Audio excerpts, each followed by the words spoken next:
Hi, this is Murli. Today's topic, cloud architecture for startup business. Whenever you are trying to set up new startup business, so here we can see three innovation stages. First one, explore.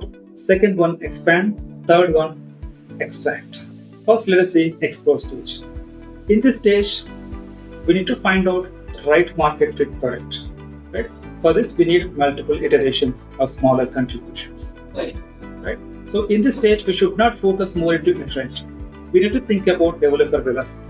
Our architecture should address cost optimization as well as speed, also options as well. So we need to think about, or we need to see options like Azure App Services, container apps. These are all services in the Azure. Second one, let us see expand stage. Once you identify market fit, then you need to think about how to reach your customers. Right? So here, to reach your customers, how to solve your infrastructure challenges like scaling. These are all things you can see. Apart from that, you can also think about how to handle long-running tasks, how to handle more number of requests. Same way, event-driven services.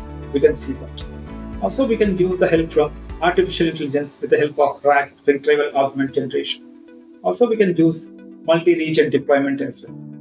And next thing, we need to see which are the features not used by our customers.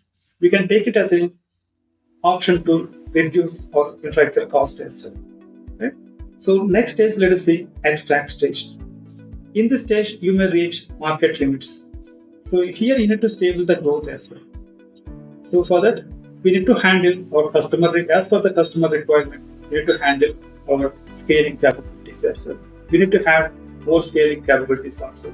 Also, we need to meet enterprise complex requirements as well.